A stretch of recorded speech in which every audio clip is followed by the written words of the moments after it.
The self-defense, especially, your goal is just to get home at the end of the day as intact as possible. I mean, if you can just simply, when you see something hinky in the grocery store parking lot, if you turn around and walk back into the grocery store, we can chalk that one up as a win. Did you say hinky? Hinky, yeah. What? Define that for me. Like sketchy? Like sketchy. You ever heard of JDLR? Just don't look right. I'm learning so much, John. Yeah. Hinky. Okay, that's new to me. That dude looks hinky. That's like I guess that's like cop slang or something. It's like the dude's probably up to something, right? Up to no good. Mopery with intent to gawk. I don't know. I mean, just you see. Oh my gosh, have you written a book yet, John? Well, I've read a chapter of a book. Oh man, you need to write a whole book. You need to write a whole book, and then you need to come back on the show. We're going to help you get that book out. I mean, there is a book or 2 or 10 inside of you. I can feel it. That's for sure. There's about 50 million police citizen contacts a year in any given year. That's a bunch of contacts. Of those, only 2 to 3% of those involve the threat of force or the use of force. And I would suspect that if you excluded threat, it would already be down to the 1%, right? A lot of times, dude, if you don't get out of the car, I'm going to tase you.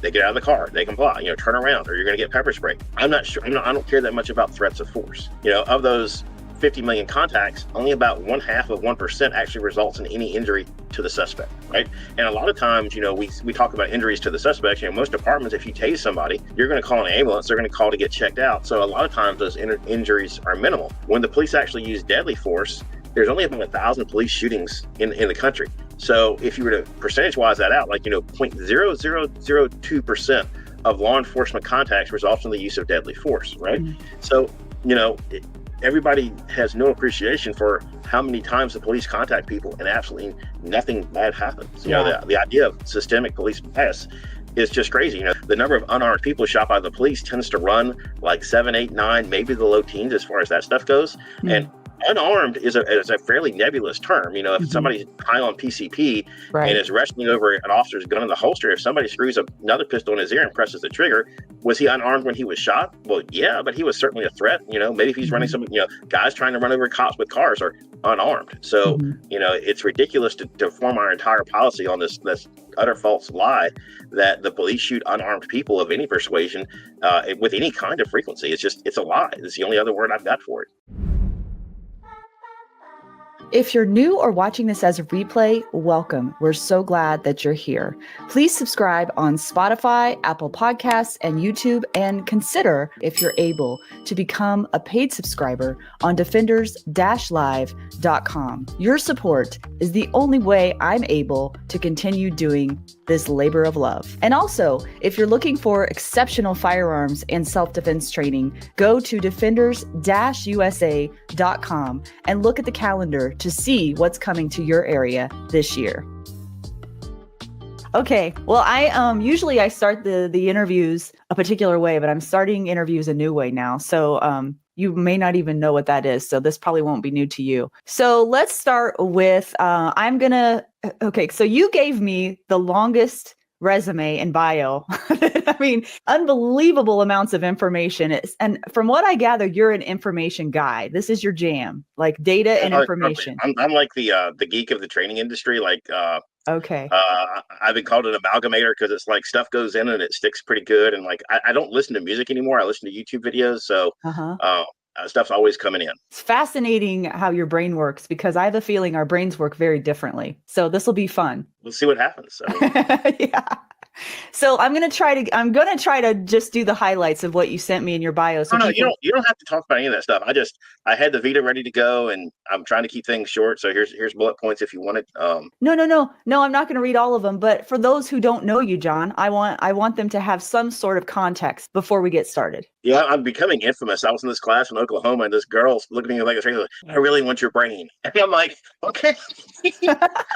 Well, you're using your brain for good, John. So that's Thank great. You anyway. Yeah, you are. Okay, so and stop me if I overlook anything important. But so we'll start at the beginning. You were born and raised in rural Virginia. I'll have a question about that later. You currently live in Mississippi. You're a married father of 3 young kids. You have a bachelor's in criminal justice and political science and a master's in criminal justice. You started your public safety career in 1986. John, this math is not math. You don't look like very old. I'm not sure, but okay, I have I'll baby take that. face. Yeah, You do have a baby baby face face. sucks until about 40, and after 40, it's paid off. But I could lose the beard that's got the Yeah, white in it, and I would like probably look late 30s kind of thing. I'm just hoping this I thing don't know. holds I'm off. thinking late 20s, but okay.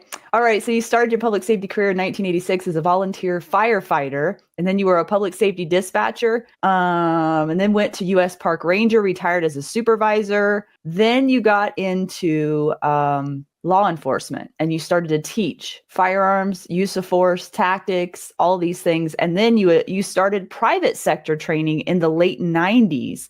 And you now have over 2,000 hours of firearms and self-defense related training. You're a staff instructor with Tom Givens of Rangemaster and have been since 2001. You travel and speak all over the country, and you have placed or won a variety of local and national shooting events.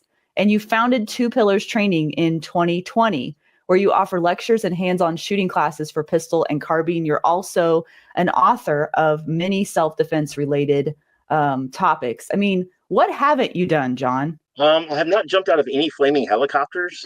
That's still on the list. Although I Is did it on jump the out of a list? perfectly good airplane once just to see what it was like. So that is probably as close as I'm going to get. It's quite a list. It's quite a list. I do appreciate you sending that over to me. And there's a lot to unpack here. I mean, I could go so many directions with you, John, that I'm almost like overwhelmed with where to begin. But let's start with. At the risk of being arrogant, you can always have me back a second time down the road. This is what I do. This is all the promotion for my business is just pretty much these podcast appearances. And when I ask people in class, where'd you hear about me? This is where I get most of my business. So we'll see. Oh, really? Okay, good. Yeah. That's awesome. Okay, so I'm going to ask my curious Lora questions. Are we recording for like keeps now? Or are we just pre-showing? No, we're recording for keeps. We have been ever since I started your bio. Okay. I guess that little red thing says recording up there. So I'm glad I haven't said anything too incriminating yet. Okay. No, it's good. I just decided I want these interviews to be more laid back. Like I used to start the interviews with, well, I don't know. I think I said like, "Hi, my name is Lora Thorson," and this is Defenders Live, and like have a whole like formal thing about it. And it just felt not authentic. So I just decided to do something that felt more authentic. So it's probably a little more messy, but that's okay. 2025 is a new year, so let's try something new. So one of the things that stuck out to me in your long list and your long resume is that, as you said, you started in public safety in 1986 and you started private sector training in the 1990s. But when I look at your resume, I see a continuous learning journey. I don't see a bunch of credentials and things you've done and learned, and then a huge gap in the timeline, if that makes sense. I know that's probably not a big deal to you, but that's a big deal to me because that just shows me that you have a passion for what you do. I'm curious where that began and why you started that pursuit so long ago and what keeps you going to do that. Well, no one is more surprised about how I've turned out than my parents. My mom, my dad's passed on now, but my mom is utterly shocked. We were laughing about this. Did not do well in high school. I transferred to like a private school in the 5th grade. Everybody was clearly established. It was all doctors and lawyers' kids, and we were not of that financial class. So I really hated high school, but it drove my parents crazy because if I enjoyed a hard class, I would make A's in it. And then I would like get C's and D's in easy classes. So when I went to college, I was on the dean's list my first year. And my parents were both elated and ready to strangle me at the same time because they knew I could do the work. Yeah. So I think when I got into an environment where I could study stuff that interested me, that just, I don't know, it just kind of fundamentally changed me. I was like kind of a reading kid. My mom made sure we were readers, that sort of a thing. So when I finally got into an area where I could really dig into, that really helped. I had some great professors along the way. I found out later on down the years, there's everybody's familiar with the Myers-Briggs personality test, but there's also one called the DISC. And that one actually has a lot of actionable information. And I'm a very high C on the DISC. High C's are people who are college professors. They love knowledge for knowledge's sake. So what'll tend to happen is I'll get curious on a topic and I would just go out and, read, research everything I can on that topic, kind of file it away into like this larger worldview that I think I have as far as that stuff goes. And it kind of sticks. So, I've got a bunch of presentations on a variety of topics spanning the years. Some of those were voluntary. Some of those were involuntary. I used to do still do a great presentation on the Newhall massacre. And when the 30th anniversary of the Miami FBI firefight was coming up, Tom Givens told me, goes, "Okay, I'm making Miami the center point of this year's tactical conference." And I'm like, "Well, that's fascinating. That's good." He goes, "And I need you to do one of those presentations like you did on Newhall." Like I just pulled it out of my butt somewhere. And it's like, I was kind of ordered to do the Miami presentation, but I don't get bored, I guess, for lack of better words, as far as this goes. Okay. I enjoyed reading this stuff. So, Hmm. I can go to the university library, dig through the stacks, just read the journal articles, download a bunch of PDFs to read later. So I have, I guess, kind of a natural curiosity, and Yeah. I would just delve into a subject until I guess my curiosity is satisfied, or, new stuff comes out. One of the things that I'm proud of, I did the study, the first presentation on Newhall back in 2005, but I've made it a point, when Mike Wood's book came out, it's like, I need to read Mike Wood's book, talk to Mike Wood, what Yeah. is in there that doesn't need to be added, that kind of stuff. So, I mean, this is John one of the Hearne, you need your own podcast. I don't know about that. Don't have the time. But this is the dirty little secret: is this is who I am. This is what I do. I have tricked people into paying me to do what I've been doing on my own anyway. It's one of the greatest tricks that I've I ever don't think played. you're tricking anything, John. You're adding tons of value. You're adding tons of value to people. Now, I want to ask you another question. I want to go a little deeper here. Why then is the topic of public safety the thing that has continued to always make you curious and make you always want to learn more? What is it about that? I think it's one of those things that, like, one thing led to another. I think that, before it was labeled as toxic masculinity, I mean, I was born in 1970. Having a sense of adventure, going out into the world, was something that was kind of taught and expected of us. So the volunteer firefighting, the EMT, all that kind of stuff was just, I would say, a natural outgrowth of the environment in which I was raised, as far as that goes. So I've always been a public safety guy. My big struggle was I loved fire, police, fire, and EMS. And I could never pick which one to do, which is part of the reason I ended up going with the Park Service, because depending on where you are in the country, we do all of that. Probably the most fun I ever had was I worked out near Las Vegas at Lake Mead for, I think it was 4 or 5 years. And we did everything. We had, we were in the Las Vegas Valley. We had gang members. We would have 911 calls stacked for service as far as that goes. I was also a park medic, which means I got to put needles and tubes in people. We did boat SAR, we did technical SAR, we did land SAR. So the Park Service was kind of my way to be able to stay into all the various public safety aspects. And as I went through the career, certain things happened. I lost. We graduated from FLETC in, I think, June of 2002, and on August 9th of 2002, one of my FLETC classmates was shot and killed down on the Arizona border. That had a very profound impact on me, I guess. Like, before, this had been like hobby and curiosity, and that made it very, very personal. And it's pretty much stayed personal, I guess, from that moment forward. Yeah, that makes sense. I was going to ask you, when you started in, I get the reason why you started. And then I was going to ask you, what perhaps didn't you expect? Are there things that happened that you didn't expect? You said one of your most valuable experiences was handling a complex car crash. What about that experience? So this is a lesson that I think anybody who is halfway decent in this business learns. You see it in the military context, you see it in the public safety context, and it's quite simple. Calm is contagious, and panic is contagious. The reason I mentioned that was I'm first on the scene on this very complex crash. There's like 7 patients. They're all serious. Where we were, almost everybody was flown out by a helicopter. So we ended up having 3 helicopters stacked trying to get all those people flown out of there. So it was a good complex call. And I found out about 6 weeks afterwards that they were using my radio traffic for training our volunteer EMS crews, because apparently my radio communications were just indecipherable. Like, I sized up all 7 patients in 3 seconds. And I was annoyed, because it's not like they're making fun of me, but it's like, why doesn't somebody share this with me? That would have been really useful information to have. So I learned fairly early that calm is contagious and panic is contagious. And in these situations, panic is never the answer. So it was one of those things from this day forward, no matter what's happening, I was kind of infamous kind of thing for, fairly calm radio comms.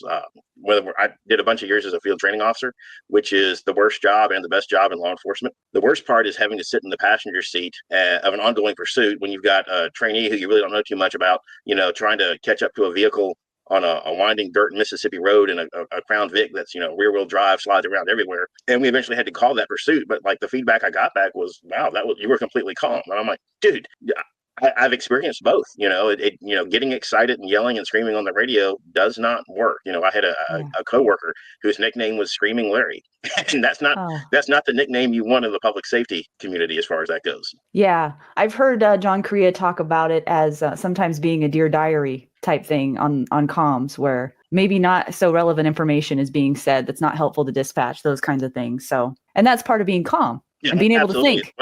What information do people need to know? Because people love to talk on the radio. I hate to say that Korea and I share pet peeves, but like, you watch, these videos and people are screaming on the radio for help. Unless the partner is in the car with you, nobody is going to get there soon enough to help you out. Most law enforcement events are 3 to 5 second fights. Unless that person is in the car with you, it does no good to argue and scream on the radio. For the love of God, get both hands on the gun and try to solve the problem yourself. Yeah. Well, that helps me understand you a little bit more, John. Thank you for that. Well, be careful where you go. Some things are just too scary to delve into. There's always something scary to delve into. And that's exactly where I've learned I need to go, is the scary things, because that's where I learn the most. So you have a business called Two Pillars Training. And after you answer this question, then we'll get into some of the things that I sent you. I'm just curious about the name. What are the two pillars? So it was funny. One of the hardest problems is when you're creating a business is finding a good name. I have friends that both, when they just kind of casually picked the name, and they said to this day that if they had to do it over again, they would have put more thought into the naming. Yeah. So when I hung my shingle out, there's this, I guess, rare collector's certificate out there for me, because I didn't have a name. I just was calling it Hearne Consulting and Research. And I was trying to put a lot of thought into that name. And quite frankly, there are enough tactical ninja gunfighter operator schools out there. And while I can do that, that's not what my main focus is. So I'm like, well, what do I do? And kind of the conclusion I reached is that I try to do two things. The first pillar is peer-reviewed scientific research. It's like the Academy does have stuff to offer. I know we have these images of eggheads living in ivory towers, but they're not all like that. And even they know some things. I would not deny. I try to listen to everybody because they probably have something to offer. So I think that going into the research, they're smart people. I'm sitting here. I've got Joan Vickers' book here that my friend John Hearne recommended. Is that's on the to-read list. There is relevant information out there in the Academy. But the other thing we have to do is combine that with what I call real-world best practices, right? People that are successful in the real world doing this stuff have ways that are successful, right? And, just like a business has best practices, my friend Darryl Bolke calls it, the habits of highly successful gunfighters. When you look across that field of successful people, they tend to have a lot of common traits. So let's identify what those are. And again, let's try to meld those two things together. So that's what the two pillars are: real world best practices and peer reviewed scientific research. I love that. How could one not get behind that mission? That is amazing. I love that. I am not a generic everybody's favorite instructor kind of a thing. I serve a niche market. It's people who have the kind of the same deep intellectual curiosity. One of the things that we experienced when we had the fixed range and range master is that there's only a few professions that really have an expectation of ongoing training and development. And those are the professions you tend to see in gun classes. So lawyers, engineers, computer folks, you tend to see a lot of those folks in classes. Number one, they tend to have the disposable income, but they have been trained with an expectation that ongoing education is a thing that you have to do. Yeah. And it's not so much in the police world, as I understand. I thought it was interesting. I was binge watching you on YouTube, John, and I came across one of your presentations, and it was about police myths. And I wrote this one down, so I wanted you to speak to it. You said that, and maybe this isn't a quote, but I'm paraphrasing here, that one of the myths is that public safety should be left to trained officers who are less likely to shoot innocent bystanders. I don't believe that, but I know people that do. So could you explain why that's a myth? Yeah, so it's important. What you don't have is the slide deck is updated. And I learned from Tiffany to put pictures up. So when that quote is up on the screen, there's literally a picture of someone holding their nose, right? As my sideline editorial comment. That was actually pulled from the people that say that, ordinary citizens don't need to carry guns and we should leave it to the professionals. But we know that the police shoot the wrong people at an amazingly disturbing frequency. I can't quote that ratio, but it's at least 10 or 20 to 1 as far as that goes. We've had some, I spent a lot of time in and around the Memphis area. The number of armed citizens that get hung up on bad shooting versus the number of, police bad uses of force. Again, it's just, the police aren't the professionals we would probably like them to be. So why do you think that is, John? Oh, that's a complex question. Okay. It's a bunch of things. So number one, the training has never been great. And in 2014 on, the institution of policing in America has been under continuous attack. So anybody that has any sense at all is not going to go into the public safety realm anymore. The quality of recruit that you're getting that are coming through the academy, there are a few true believers left, but they are few and far between. Most of the people that are, being hired as police officers, making it through the academy and stuff like that are not the same caliber people that would have been hired 10 years ago.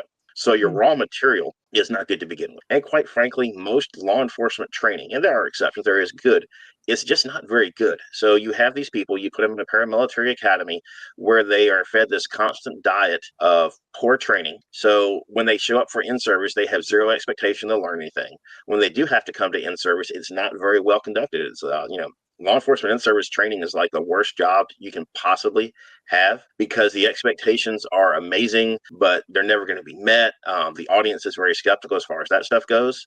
The other big problem with police training is we have this model where we're going to give you everything you need to know for your 25-year career in a fairly short time period. So there's no consideration for the need for ongoing training. That's setting them up to fail, John. No, it's utterly set up to fail as far as yeah, that stuff goes. It makes me feel for those men and women who sign up not knowing that. And I don't care what people say. I care what people do. So when I was a law enforcement supervisor, I had a small crew of guys that I was responsible for. I made it a point. We went to the range once a month. It may have only been to fire 50 rounds, but we went to the range and we did hands-on fighting stuff once a month because that's the minimal, frequency for the recency and training. And that's a level of training that most police are never going to get. You'll have some elite special, more elite units like SWAT. I think the NTO is standard for a full-time SWAT team is they train one day a month sort of a thing. And most of your full-time teams will do it twice a month. So, when we expect officers to show up on the scene, we expect somebody that has a SWAT level of training, but we as taxpayers just completely refuse to fund that.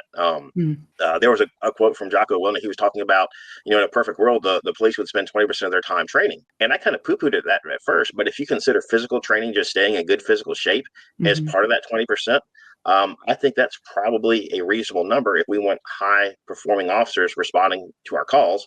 The problem is, 20% training time means you have to hire 20% more officers just to keep your staffing levels at what they are. But you also have to expand the training infrastructure. You've got to have the trainers to do all this stuff. So, right. The American people to date have been fairly unwilling to pay for the police services that they actually would want. Now, are there some great departments in this country that do this? That absolutely there are, but they are, they're so few and far between that, in the training community, we kind of know them by name. Mm-hmm. That's a great explanation. I wish my brain worked like yours, John. I really admire the way that you can unpack things. No wonder you're so successful in what you do. And I can tell you have a passion about it. And from what I've watched you on YouTube with some of your presentations, it's just like such a flow of information as a student. I just feel like all I have time to do is take notes. I mean, it's just a fire hose of information. And I appreciate that about you because it's not so much that I can't comprehend it. It's very well organized. So that's something I aspire to get better at. And, I think part of my magic, for lack of better words, is that I can take fairly complex subject matter. And this may sound condescending at first, but it's kind of like I can put the cookies down where everybody can reach them. Right. And that's part of the problem with the academic community is the academy is just completely drenched in jargon. Right. Jargon is simply special words that are designed to keep normal people out of the field. So being able to just translate, when I lecture, I don't do a lot of brain parts and stuff like that because you don't need to know what the hippocampus does or the amygdala and stuff like that. You just, as a practical end user, you need to know that you have an emotional brain and a rational brain, and you're always going to generally make sounder decisions when you're functioning in the rational mind. Whether that involves a neocortex, I can have that discussion, but most people don't need that. So I give it to them. That's the other thing that I'm proud of is you're having to take notes. I know that I tend to fire hose information. So one of the things I'm proud of, if you take a class from me, I'm just going to go in and give you the slide deck. So you don't have to write that stuff down. I learned a long time ago that if you love these people, you will give them a copy of the notes. So if you actually sign up and take a class with me, I give you basically all the PowerPoint deck comes out printed where you can just sit there and, flip through the slide deck and you can just make your notes in the margin as far as that stuff goes. Cause I know that I do it and I need to do better, but that's my compromise. I love that. I love that you're not trying to take your information and hide it from people and be like, oh, well, I'll give it to you, but it'll be behind a paywall. I feel like you really care about people and you want to make the world a better place in the best way that you can personally, based on your experience and what you've learned. And that kind of leads me into some of the things you said you're passionate about. So I want to go into that. And then I want to ask you a specific question about one of your lectures. You said that you're passionate about ensuring that good folks make it back home to their loved ones. I can see this from a law enforcement perspective and just from a regular civilian perspective. So could you unpack that a little bit about why that's so important to you? Well, it's complex, but I've seen what happens when they don't. So I mentioned my friend Chris Agley, who was killed on August 9th, 2002. the agency was pretty good to us as far as that goes. I went to his service down in Ajo where they had like a public. I went to the service where they buried him up near Cadillac, Michigan. And then I went up for police week when they put his name on the wall. And I've seen a lot of horrible things in my life, like dad burned up babies and stuff like that. But quite frankly, that doesn't compare to watching a mother touching her son's name on the wall up there. And that's all she has. And the agony of his mom was just soul searing, I guess, as far as that stuff goes. Right. So I've seen what happens on the law enforcement side, the effects of people not making it home. One of the things we did with Rangemaster is we taught primarily armed citizens. Pretty much the cops we taught were people who were failing out of the academy that needed extra help, just as a sidebar. But we had a lot of students that were in successful shootings. Tom mentions a guy that had been, he opens his door in an upper middle class neighborhood and ends up getting in a gunfight at his front door, and he got shot 8 times. I AI'd the class where that guy came in to get his training, and I can tell you right where he was sitting in the room, and that dude paid utter rapt attention to the lecture that was given because he had almost not made it out. You have all these horrible examples. The one that pops to mind, the Eliza Fletcher murder. The pre-kindergarten teacher who was jogging in Memphis and got kidnapped and murdered. As far as that goes, so I'm 54 years old. I've seen, I think we've all. How do I say this?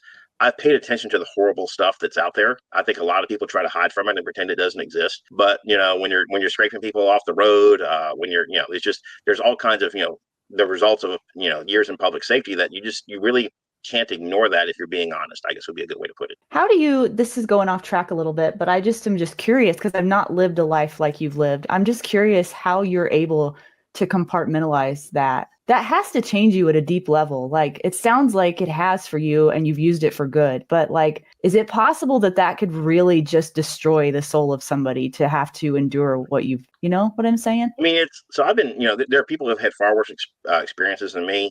Yeah. I've tried to be. I have a very close personal friend who had to leave law enforcement because not just the emotional toll that the job took on him, but our management's complete and utter failure to properly support him through that.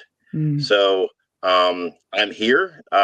This is the public face of John. If there's some pretty dark memes that are shared and some inappropriate jokes and horrible comments that the public just does not get the dark humor. But I've been doing this when I was 16 years old and I responded to a car versus concrete truck kind of a thing, right? And that's a lot of dead bodies over the years and stuff like that. And when we're working like me, we had like 37 fatalities as far as that stuff goes. So you either get good at it or you get out of it. There's not much middle ground. And again, utterly inappropriate sense of humor. Reasonable alcohol intake helps, I guess, as far as that stuff goes. And I guess maybe to a certain degree, I think I'm still making some difference as far as what I'm pushing out. So that helps too. Yeah, I think that's important. Because if you just took all of the things that you've learned and done in your life and just kept it all to yourself and internalized it and not used it to help other people, I think that could become toxic. Yeah, I was just it's like, I think it's also, there's like this whole issue psychologically, the locus of control. If you think that you are a helpless victim and a pawn of the world, you're going to end up in a bad spot. I'm not sure if we're using profanity in this one or not, so I'm trying to be polite here, right? But if you think you have that external locus of control, you're just a victim of how the winds are blowing. Versus somebody with a more of an internal locus of control. I guess that's probably how I've managed to stay as relatively sane as I am. There are people who would have a very vigorous debate about my relative sanity, but I've got dirt on them too. Oh, you're way with words, John. Hey guys, I want to offer you something that is a personal touch, something special that I can share with you to help you grow and develop along this journey in this path as a defender. And what I'm offering is a monthly live call that you can participate in. And we're going to be talking about the 4 areas that I believe all defenders of life should be strong in. And those are physical fitness, emotional fitness, spiritual fitness, and training. So if you're interested in learning about those things and developing yourself throughout that journey, I'm here to help you. And I want my paid subscribers to have that personal touch of getting to talk with me one-on-one in this group call and sharing with others and encouraging others along this path. So if you'd like to get in on those calls, go to defenders-live.com, become a paid subscriber. I cannot wait to see you there. And thank you so much for your support of Defenders Live. You talk about that internal compass. Is that a faith-based compass, or is that you just knowing who you are? I don't know. I started out in a very religious household. Like we literally live next to the church.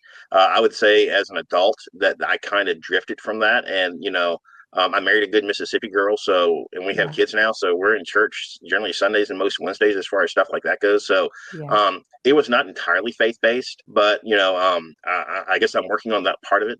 I went through a long period of time where I thought I could do everything by myself. And I think I've kind of figured out that doesn't work either. So, probably a mix of the two is probably the best answer for that one. Yeah. I feel that because I've spent a majority of my life trying to just grit my teeth and do everything myself. And I'm learning in my 40s that doesn't really work very well. So it took me a while to figure that out, but everybody needs help. But the thing is, if you try really hard to do it yourself, when you do ask for help, the people know that you probably really need it, I guess. Like if people have watched you struggle and try, and then you ask for help, that's a lot more meaningful. Yeah, I agree with you on that for sure. Okay, well, we went off the road a little, but that's okay because that's what's fun in these interviews for me. Like anybody can ask you the normal everyday stuff that we expect John Hearne to know and say, right? I just get curious about some of that other stuff. So let's get back on track. It's all over the place now, John. I don't even know where my notes are. I think let's start here. I think this would be helpful to the audience. Your lecture, Who Wins, Who Loses, and Why, dives into human performance under stress. I think this is relevant not only to law enforcement, but especially to concealed carriers. And I know a huge swath of our audience are concealed carriers. So why is this so important? And what are the common misconceptions around this topic? So that was an interesting one. That presentation, I did not set out for it to be like my landmark presentation. When I started down that road, I thought it was going to be like a 2-hour talk that explained everything. And as I delved into the research, I found it necessary to have there's so much bad information out there that what I ask people to do is like, hey, just bear with me. We've got you've had a lot of bad information. Let me start with a new foundation and let's go from there. So a lot of what I do is correct bad information. Now, if I had to think overall, to answer that question generally, I think there's two misconceptions. There are those people who think that they will automatically rise to the occasion and be Johnny on the spot, Medal of Valor worthy performance when they haven't touched a gun in 5 years. And outside of some rare individuals, that never happened. The other part of that is the people that think they work really hard in these relatively, they get really focused on just say shooting skills, and they think that just shooting skills are going to get them through this. And the skills are important. The better your skills are, the always better off you're going to be. But there's something in the middle. You have to do the work, but you also have to have things like emotional control. So I think the answer is somewhere in the middle between that. You've got to do the work, but it's not for the rest of your necessarily, your sole passion for the rest of your life. You need to be able to live a happy, productive life. The self-defense, especially, your goal is just to get home at the end of the day as intact as possible. I mean, if you can just simply, when you see something hinky in the grocery store parking lot, if you turn around and walk back into the grocery store, we can chalk that one up as a win. Did you say hinky? Hinky, yeah. What? Define that for me. Like sketchy? Like sketchy. You ever heard of JDLR? Just don't look right. I'm learning so much, John. Yeah. Hinky. Okay, that's new to me. That dude looks hinky. That's like I guess that's like cop slang or something. It's like the dude's probably up to something, right? Up to no good. Mopery with intent to gawk. I don't know. I mean, just you see, Oh my gosh. Have you written a book yet, John? Well, I've read a chapter of a book. Oh man, you need to write a whole book. And then you need to come back on the show. We're going to help you get that book out. I mean, there is a book or 2 or 10 inside of you. I can feel it. That's for sure. Let's be careful what we ask for. I'm happy to churn out some magazine articles right now. Right now. Yeah. Well, you never know what's in the future. Well, that's really helpful. Now, you said that it's important to develop emotional control, which I think is about the last thing people think about for self-defense. And so do you have any tangible or practical ways people can help develop their emotional control? So emotional control is a very complex subject, and having high levels of skill helps with emotional control, right? If the brain thinks it is capable of high performance, that is kind of satisfying. It's kind of peacekeeping as far as that stuff goes. But the best way to develop emotional control is to expose yourself to difficult situations. So anytime you're under stress, one of the things that people don't appreciate is that the development of emotional control crosses domains. The most famous example we have of that is, that military unit that may be called Delta. My video just froze, so I hope that you're still hearing me. I can hear you. Okay, great. I'm just going to keep you active. It'll come back. All right. When they stood up that unit, they had a large pool of Vietnam veterans that had been in combat, and they had a pool of people who had proven themselves in combat. Well, as we move on to the Jimmy Carter military, 76 to 80 countries in the doldrums, inflation, gas prices, all that stuff, they lost that pool of people. So they started to work a lot with psychologists. And what they realized was that 3 recreational activities were highly predictive of success in that unit. And they were rock climbing, motorcycle racing, and skydiving. And it's because all 3 of those activities force you to stay in the rational mind under the possible penalty of death or grievous injury. And realistically, if that's what you're doing for fun, you're kind of like, how bad meter is broken. I mean, if you think it's pretty cool to jump out of a perfectly good airplane, you're overriding one of the primal human fears of falling. Right. So we have to, our best way to develop emotional control is to realize we can't get into, 6 gunfights. We need to seek out parallel experiences. So whether that's doing difficult things, there are people that will poo-poo the range tchotchkes and stuff like that. Shooting in class in front of everybody with awards and bragging rights on the line is stressful. Competition up to a certain point is stressful. So there's no one perfect way. You just have to go out and get these various activities that help. So, hunting helps. The closer you can get to the thing you're trying to hunt, and the less effective the weapon, the better off the hunting experience is going to be. Overall, I'd say probably the best tool we have from the self-defense world is high quality force-on-force training. And those are the hardest classes to sell. I can probably count on one finger the amount of people that are successful selling force-on-force classes. And I mean, even they would argue whether they're successful or not. I only recommend training with people that I have personally trained with. So right now, my go-to guy for force-on-force is Carl Wren out of KR Training. And those are the hardest classes he has to fill because people are risking their ego. Everybody thinks they're going to rise to the occasion, and they don't want to have that tested. But as far as, we have to have, really good mental maps is another great way to have that emotional control. If your mental map of how reality is supposed to unfold matches up with what's going on, you're going to be able to stay fairly calm. It's when you don't have a map at all, or the map that doesn't match up, that's going to be the main driving factors that tends to throw you into that emotional side of the brain where it become far less effective. Yeah, totally agree. And it doesn't matter if it's a gunfight or just life in general. Yeah. And I have to say something though, because I've seen people do like competition, or as you said, earning a patch or whatever in a class. And for some people that does not improve their emotional control. Like, I think there's another element involved in there, which is awareness. Because some people just autopilot their emotions when they're on the line or they're in a shooting competition and things don't go their way, which you just talked about. And they go off and blame their gun or blame whatever, because they can't control themselves emotionally. Those people that have no awareness of what they're doing, they're probably not going to improve their emotional control. Do you get what I'm saying? It's definitely. I mean, I think that's part of the thing is, let's say I have not shot a lot of major traditional matches as far as like USPSA and IDPA. I've done like the NTI and some other local stuff. But when you've got 10 or 12 stages in a match, you're going to screw up at least one of them hard. So the ability to completely blow a stage and then come right back and deliver that the performance you need in the next stage, that's useful. Now, the problem we have is that I think I can make a pretty compelling argument from the literature that the point of diminishing skill with technical shooting skills is you're starting to reach it at a USPSA C class, and you're certainly there by USPSA B class. What you have to win matches at a very high level, a lot of it's footwork, target transitions, and stuff like that have no real analogs in the self-defense training world. So you need a certain level of technical skill. You need to, the problem with competition is that, as with any other exposure to stress, the impact diminishes over time, right? So it's not a perfect way to do that, but it's probably one of the more accessible ways. The first time you show up, the first couple of times you show up to a match, that's going to have an emotional impact on people.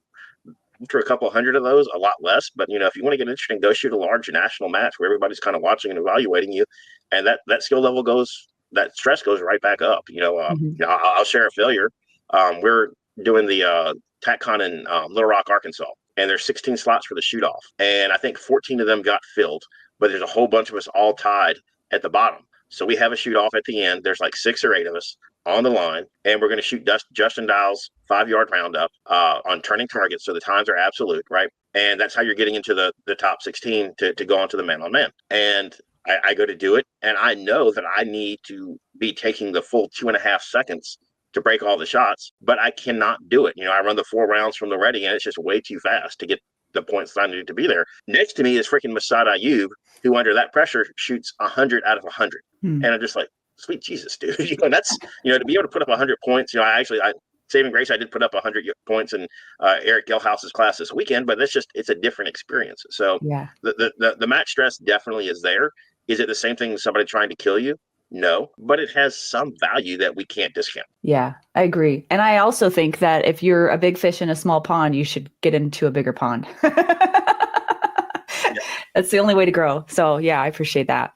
So let's go into a couple of questions here. I don't have a lot of time left and I had a feeling this would happen. John, it may be if you don't mind coming on the show, maybe a second appearance would be a great thing. Not only for me, but I think for the audience. Let's talk about some more information at large just for the public.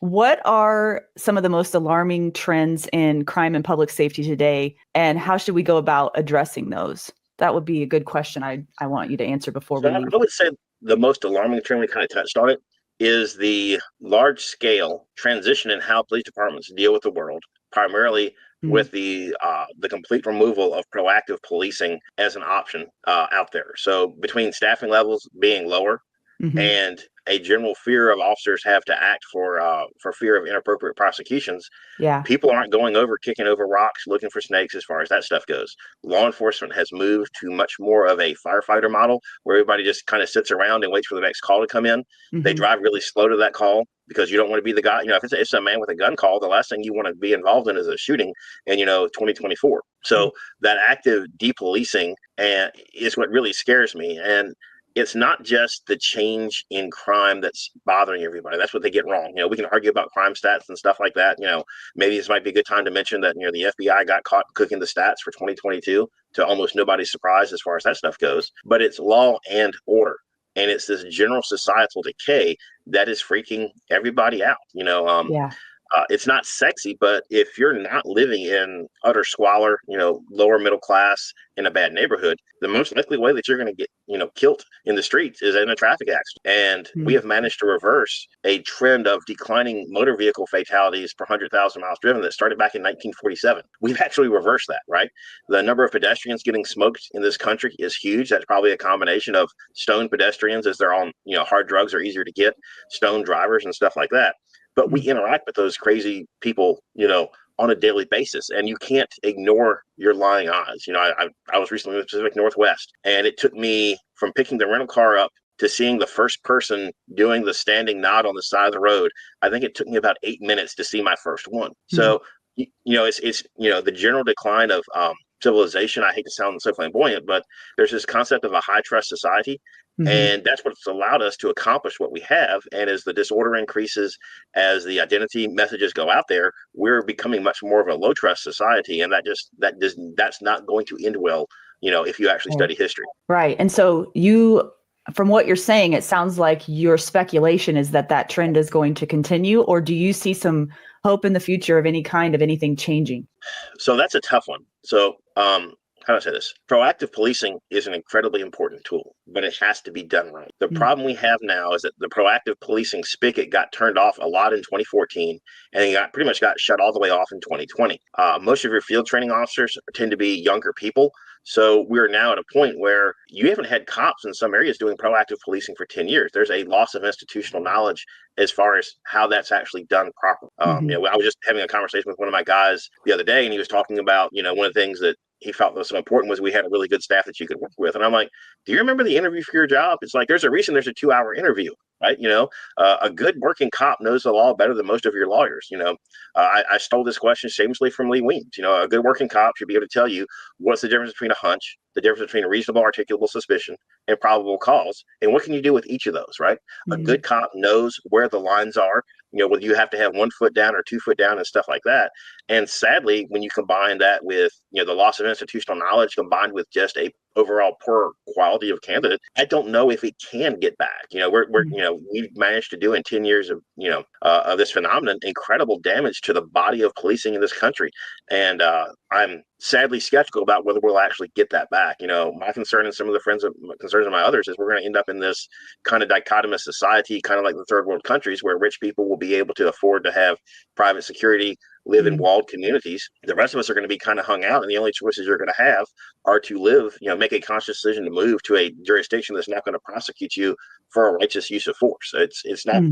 See, I hate to sound so pessimistic, but the magic 8 ball, is saying it doesn't look good right now. Yeah, I appreciate your honesty on that, because you have your finger on the pulse of a lot of this stuff. So that's really valuable. So let's finish up with this final question, and then I'll ask you if you have any parting thoughts, because I am sure there is plenty we did not cover. In fact, I know it because it's all over my screen right here with my notes. So we have both utterly failed. No, we haven't failed a bit. We haven't failed a bit, John, because I showed up to this interview open-minded and open to wherever it went. And those are always the best interviews for me. So in the past, a year ago, if you'd asked me the same thing, I would have had a different response. But I'm changing. I'm trying to get better.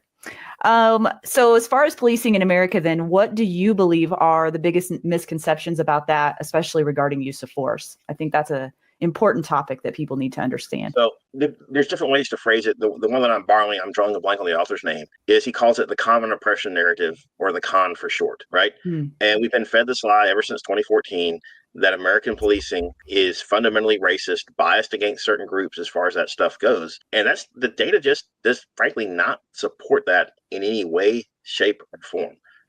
There's certain realities about the use of force. The first one is no use of force looks pretty. Okay. It doesn't matter how justified the legal, rationally, morally, legally, policy wise, that use of force is. Smoking somebody in the leg with basically a glorified steel pipe is never going to look good on the evening news.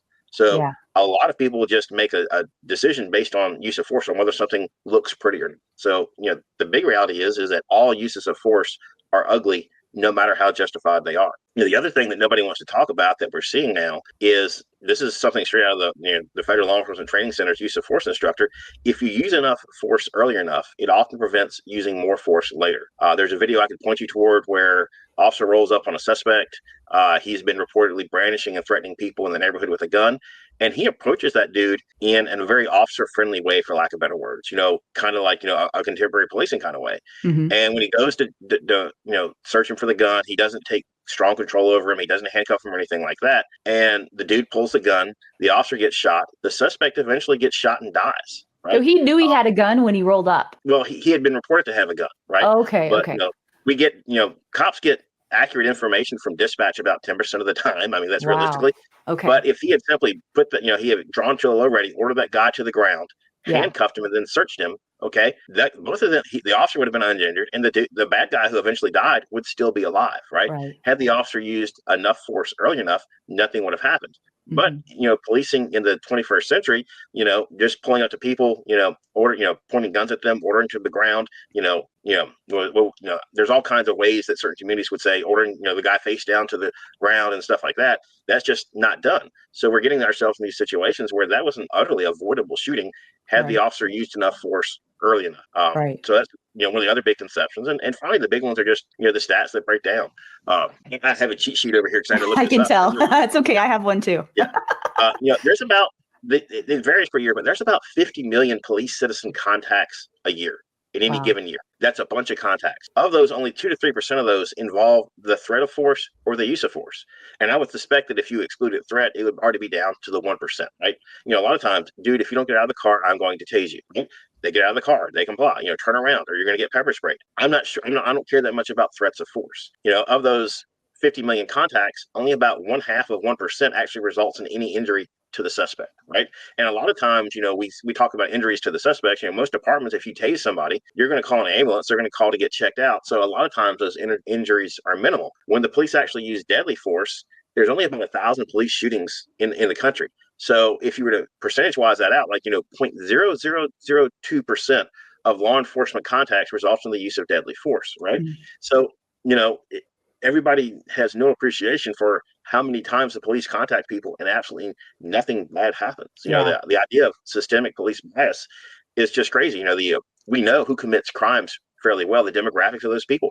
The police tend to arrest the exact same demographics for committing the same crimes. If there were large scale systematic bias on the part of police, you'd see a disparity in the numbers being arrested. So none of the, I would say virtually none of the data supports that common oppression narrative, the idea of any kind of systematic bias by the police. Now we can talk about maybe systematic racism as a society as a whole. That's a completely different discussion. But the police, the other thing that people don't get is that most of the time when the police use force, it's because of a call for service. I can't quote author title page number, but the last number I saw is that 80% of police uses of force are the result of a 911 call. Right? That means that somebody in the public, not associated with the police, said, "Hey, this dude don't look right. You need to come check him out." He's a lot of times the police are responding to members of the community that have concerns. So yeah. We've completely demonized the police without realizing what a valuable role law and order, rule of law, a high trust society gets all of us. Mm-hmm. Wow. I just have this sneaking suspicion, John, that is like a tiny sliver of what's in your brain. Is that true? At least as far as that topic goes, I used to teach use of force at the local police academy. One of the most rewarding things I did. So, we go into a lot more of that, but yeah, so valuable though. We live in a free country. There's supposed to be scrutiny of the government. I get that and I welcome that, but the blatant lies that are, there's a difference between scrutiny and lying. And we passed the point of lying a long, long time ago. And the problem is, we talk about those numbers. It's like, you can ask certain political groups like, hey, how many unarmed people do the police shoot every year? Right. And they'll tell you, well, no, they shoot 1,000 people. No, the police only shoot 1,000 people a year as a general rule. The number of unarmed people shot by the police tends to run like 7, 8, 9, maybe the low teens as far as that stuff goes. And unarmed is a fairly nebulous term. If somebody's high on PCP and is wrestling over an officer's gun in the holster, if somebody screws up another pistol in his ear and presses the trigger, was he unarmed when he was shot? Well, yeah, but he was certainly a threat. Maybe if he's running some, guys trying to run over cops with cars are unarmed. So, it's ridiculous to form our entire policy on this utter false lie that the police shoot unarmed people of any persuasion with any kind of frequency. It's a lie. It's the only other word I've got for it.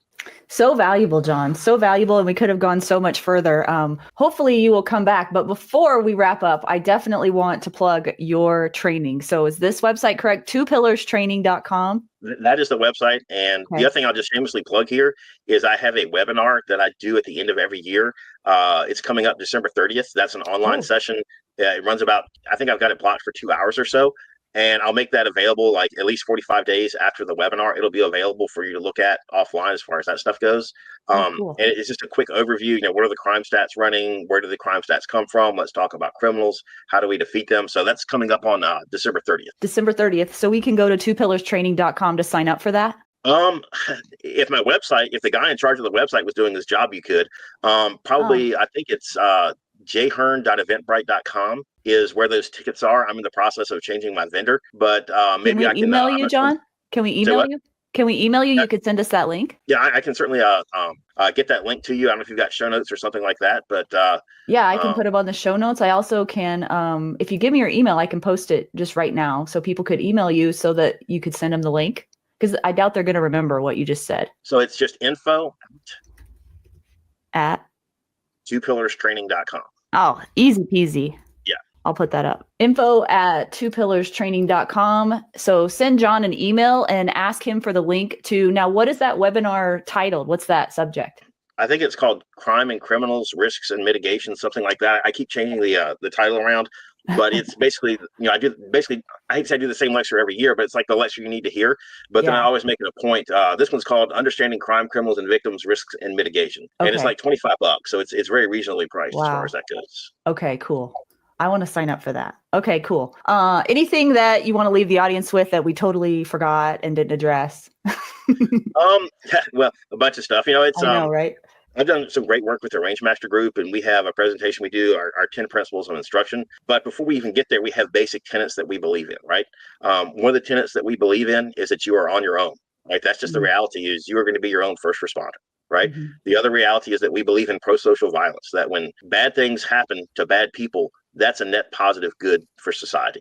And then finally, the other tenet is you have to do the work. You don't have to, dedicate 2 hours a day to dry practice as far as stuff like that goes. But, just knowing how to use a can of OC, a bright flashlight, have some situational awareness as far as that stuff goes, all that stuff is going to work out in your favor. So, accept that there's evil in the world and prepare for it, I guess would be my closing note. I think we could do an entire show just on that alone. If you want John Hearne back on the show, I want John Hearne back on the show. But if you would like him back on the show, ask in the comments, tell me that you'd like him back and ask the questions that you'd like me to ask him next time. That is if you are up for that. for coming back. I dropped the direct Eventbrite link there as well for you in the show chat. So. Oh, great. Okay, I'll make sure that's in the notes then. Great, awesome. All right, John. Well, thank you for your time. I wish we had more of it. I always wish we had more of it, but I did the best with what we had today. That's fine. I can ramble on for a long periods of time. Oh, it's all so valuable. I see why people are such a big fan of you. You have a very special mind, and you have a unique experience that ties along with it. So you just need to interview my wife. She would give you a completely different picture of really what like life like me is like. Yeah. Oh, that's funny. Oh, that's okay though. All right. Well, thank you for your time, John. Really appreciate it. Great speaking with you. Anything, let me know.